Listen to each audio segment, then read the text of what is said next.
Mga kababayan nating mga seniors, kung kayo ay 60 pataas, lalo na kayong mga retirees ng SSS at GSIS, pakinggan ninyo ako ng mabuti dahil may mga napakahalagang balita ako na kailangan ninyong malaman ngayong Nobyembre at Disyembre 2025. Maraming pensyoner ang nagtatanong sa akin, tatanggap ba ako ng dagdag na pera ngayong Pasko? May mga bagong patakaran ba? Paano kung may kulang sa aking dokumento? At ang pinakaimportante, paano ko masisiguro na hindi ako makakaligtaan ng payout? Mga kapatid, alam ko na ang bawat piso ay mahalaga, lalo na sa panahon ngayon na ang lahat ng bilihin ay tumataas. Kaya naman sa video na ito, tutulungan ko kayong maintindihan ang lahat ng mga pagbabago, ang mga eksaktong halaga ng inyong makukuha, at ang mga simpleng hakbang para siguruhing makukuha ninyo ang bawat sentimo ng inyong pinaghirapan.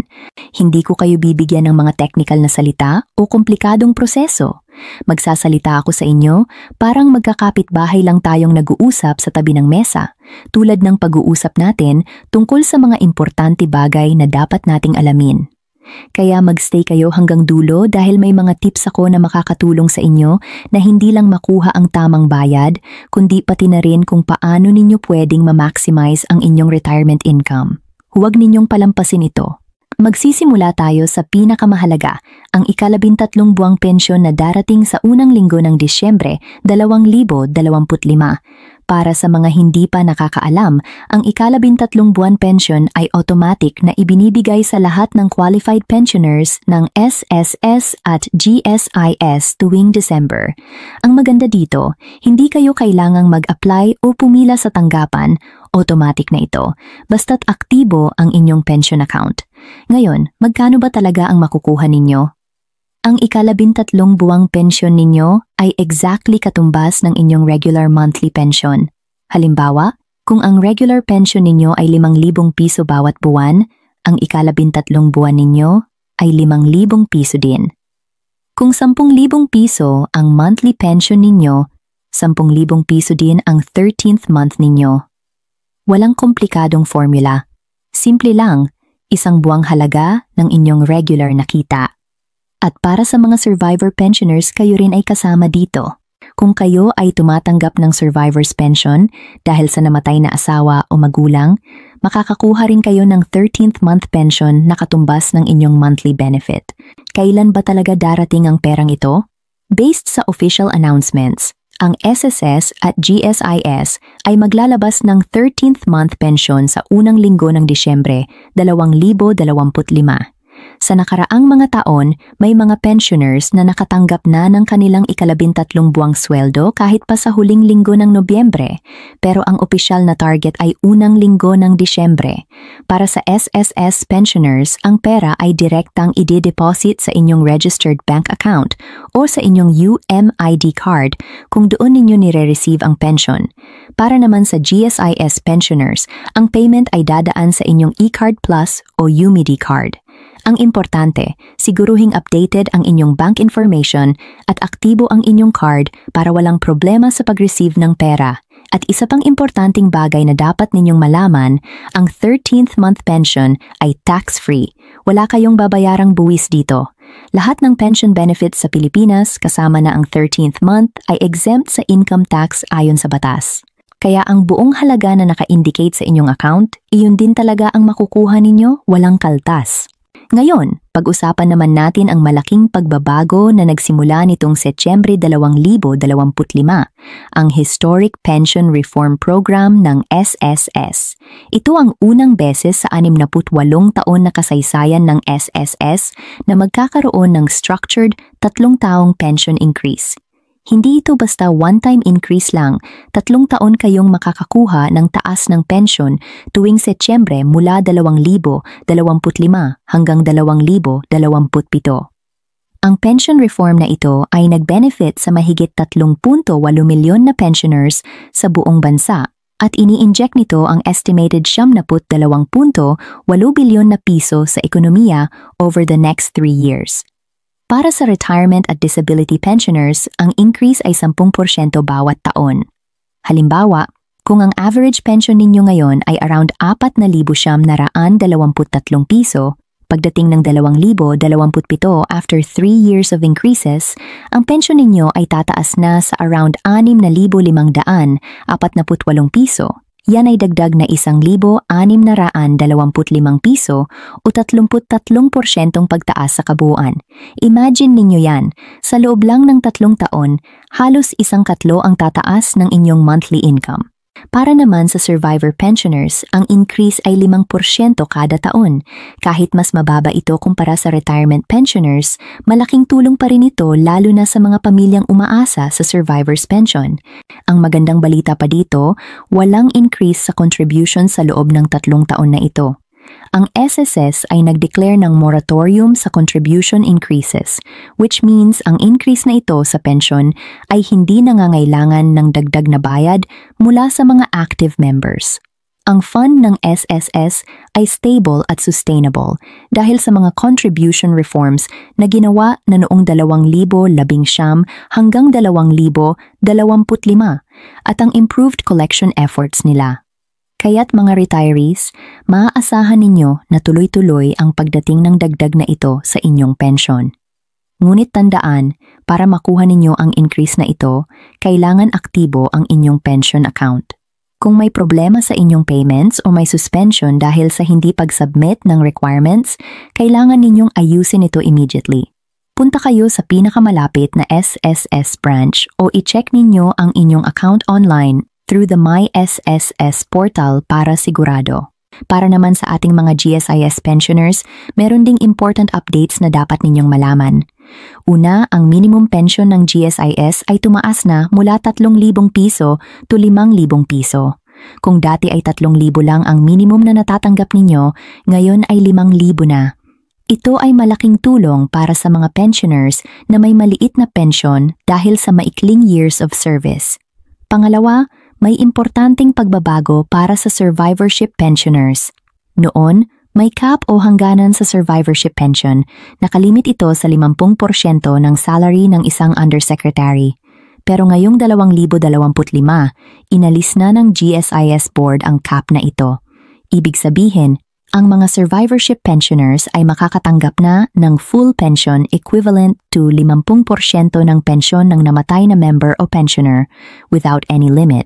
Kung kayo ay affected ng old cap, ang inyong pension ay automatic na i-recompute at i-adjust. Hindi kayo kailangang mag-apply ulit. Gagawin ito ng GSIS automatically. Pangatlo, may relaxed policy na rin ang GSIS pagdating sa survivorship benefits. Dati, kung ang survivor pensioner ay may gainful employment o may trabaho na kumikita ng minimum salary grade, pwedeng ma-deny ang benefit. Ngunit ngayon, mas flexible na ang rules at mas maraming pensioners ang makaka-qualify kahit may additional income. At pang-apat, para sa mga pensioners na mahigit 80 taong gulang, may ginagawang review ang SSS ng Annual Confirmation of Pensioners ACOP requirements. Alam nila na mahirap para sa mga matatandang seniors na pumunta pa sa office para mag-submit ng life certificate, kaya nag-explore sila ng alternative means tulad ng home visits ng SSS personnel o online submission. Ito ay malaking ginhawa para sa mga senior pensioners na hindi na makagalaw ng malayo o may mga karamdaman. Ngayon, pag-usapan naman natin ang mga pension payment schedules para alam ninyo kung kailan dumadating ang inyong monthly pension. Para sa SSS pensioners, ang payout ay based sa penultimate digit ng inyong SSS number. Ano ba ang penultimate digit? Ito ay ang second to the last na numero sa inyong SSS ID. Halimbawa, kung ang SSS number ninyo ay 34,123,456 ang penultimate digit ninyo ay 7. Ang schedule ay nakabase dito. Usually, ang mga pensioners na may penultimate digit na 0 o 1 ay nakakatanggap ng pension sa first week ng buwan, habang ang iba ay sunod-sunod na sa mga susunod na araw. Para sa GSIS pensioners, ang pension release date ay every 8th of the month. Kung ang ika-8 ay Sabado, Linggo, o holiday, ang pension ay ire-release sa last working day before the ika-8. Kaya naman, mga pensioners, i-mark ninyo ang mga dates na ito sa inyong calendar para alam ninyo kung kailan kayo mag-e-expect ng pera. May mga tanong din ang maraming pensioners tungkol sa portability ng SSS at GSIS benefits. Maraming Pilipino ang nagtrabaho sa both private sector at government sa iba't ibang panahon ng kanilang career. Ang tanong, pwede ba kayong makatanggap ng both SSS at GSIS pensions? Ang sagot ay oo, pero may mga kondisyon.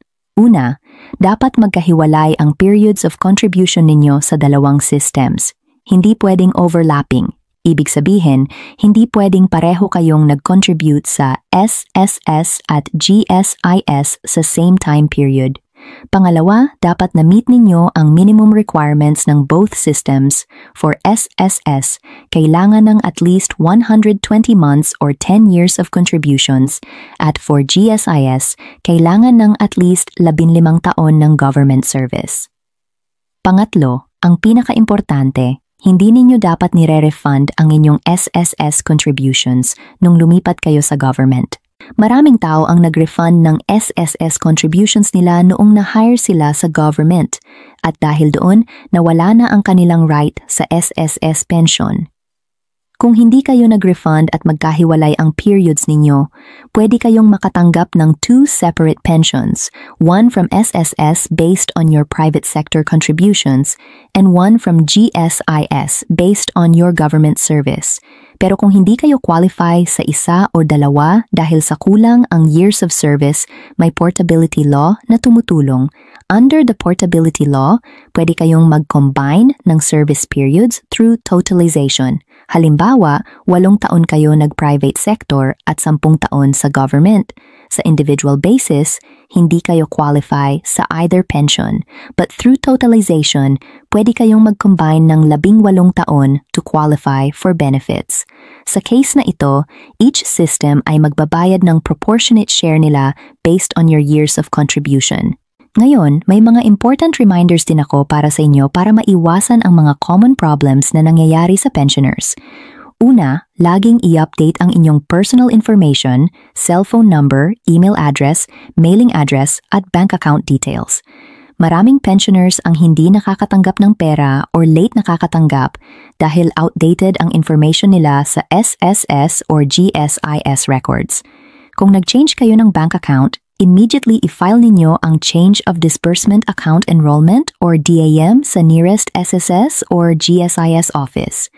Pangalawa, para sa mga seniors na 80 taong gulang pataas, siguruhing nakakomply kayo sa Annual Confirmation of Pensioners or ACOP requirements.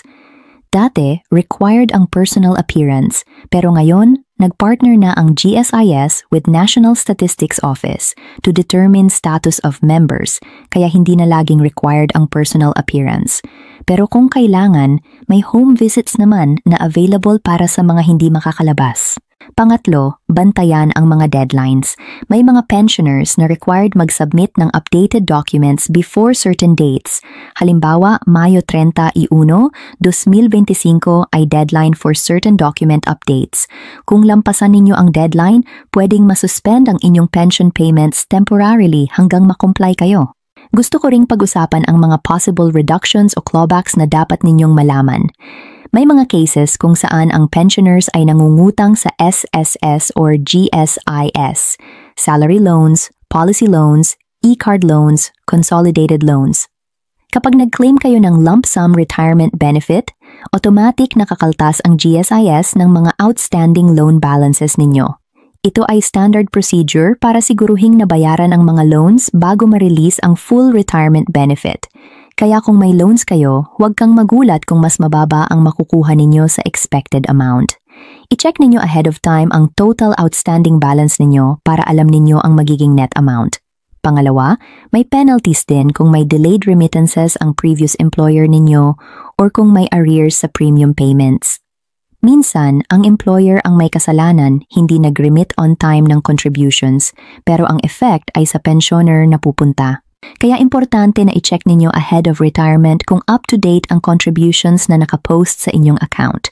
Kung may discrepancies, i-report agad sa SSS or GSIS para ma-rectify while you're still working or shortly after retirement. Mayroon din akong mga tips para ma-maximize ninyo ang inyong retirement income. Una, kung may option kayong pumili between lump sum or monthly pension, compute ninyo carefully. Sa GSIS, may option kayo ng 5 taong lump sum, which means makukuha ninyo ang equivalent ng 60 buwan ng pensyon in one release, tapos magsisimula ulit ang monthly pension ninyo after 5 years.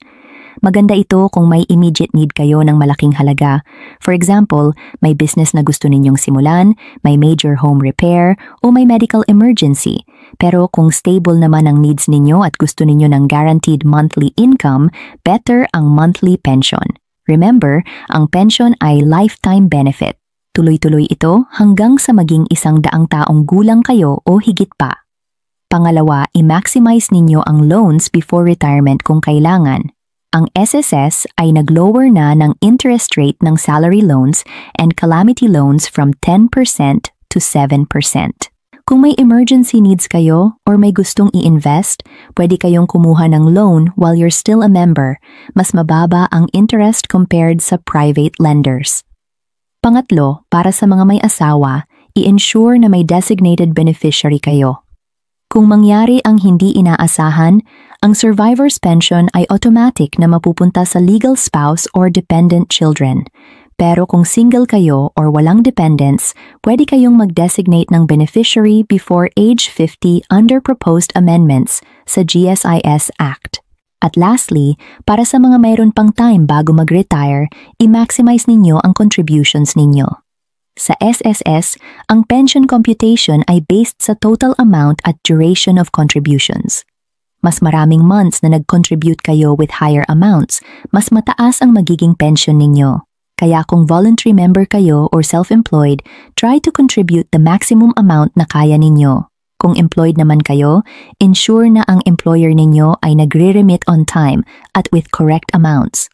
May mga kaso kasi na ang employer ay nag-u-underreport ng salaries para mas mababa ang contribution. Ito ay illegal at in the end, ang lugi ay sa empleyado kasi mas mababa ang magiging pensyon. Pag-usapan ninyo ito sa HR o sa SSS mismo kung may suspicion kayo ng discrepancy. Para sa mga gustong mag-check ng status ng kanilang pension or mag-apply for benefits, may mga online options na available. Para sa SSS, may My SSS portal na pwede ninyong i-access sa bahay. Pwede kayong mag-register online, i-check ang contribution history, mag-apply for loans, at kahit mag-file ng retirement application. Para sa GSIS, may GSIS Touch mobile application at online portal din. Pero kung hindi kayo comfortable sa online, walang problema, pwede pa ring pumunta sa physical branches. Para sa SSS, meron silang 200 plus branches nationwide. Para sa GSIS, may branch offices din sila sa major cities at may GWAPS kiosks na deployed sa iba't ibang locations for faster transactions. Ang importante, huwag kayong matakot magtanong. Maraming SSS and GSIS personnel ang willing tumulong.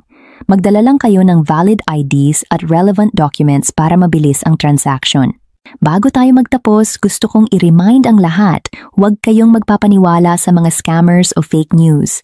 Maraming text messages or social media posts na nagsasabing may instant cash assistance, dagdag na bonus, or one-time payment na available for seniors. Lahat yan ay scam. Ang SSS at GSIS ay hindi kailanman mag-send ng text asking for personal information, bank details, o OTP codes.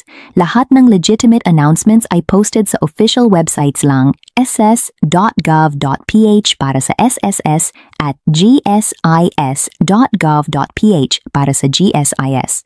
Kung may doubts kayo, tawagan ninyo directly ang hotline o pumunta sa branch to verify. Huwag kayong magpadala ng pera o personal information sa kahit sino. Pangalawa, bantayan ninyo ang official schedules ng payouts. Huwag kayong magpanic kung delayed ng ilang days. May mga technical issues minsan or bank holidays na nag-cause ng delays. Pero kung 1 hanggang 2 linggo na delayed, contact agad ang SSS or GSIS to report. May mga cases na mali ang bank account number na nakaregister or may suspension sa account na hindi ninyo alam, kaya kailangan i-verify agad. Sa pagtatapos, gusto kong sabihin na ang inyong pension benefits ay resulta ng decades of hard work at contributions. Deserve ninyo ang bawat piso na makukuha ninyo. Ngayong Nobyembre hanggang Disyembre 2025, abangan ninyo ang ika-13 buwang pensyon, i-enjoy ang ongoing pension increases mula sa reform program at siguruhing updated ang lahat ng inyong documents para walang problems. Remember, ang SSS at GSIS ay nandito para sa inyo. Ginamit ninyo sila throughout your working years at ngayong retired na kayo, tutulong naman sila sa inyo. Huwag kayong mahiyang magtanong, mag-follow up o mag-file ng complaints kung may issues. Nasa batas na yan, ito ay karapatan ninyo. At para sa mga pamilya ng seniors, tulungan ninyo ang inyong mga magulang or lolo at lola na manavigate ang processes na ito. Minsan, mahirap para sa kanila ang technology o ang bureaucracy, kaya kahit simpleng pag-accompany sa kanila sa SSS or GSIS office, malaking tulong na yan. Maraming salamat sa panunood at sana nakatulong ang video na ito. Kung may questions kayo, i-comment sa baba at susubukan kong sagutin. God bless you all at Merry Advance na Merry Christmas sa ating lahat. Huwag palampasin ang bayad, abangan ninyo ang Disyembre.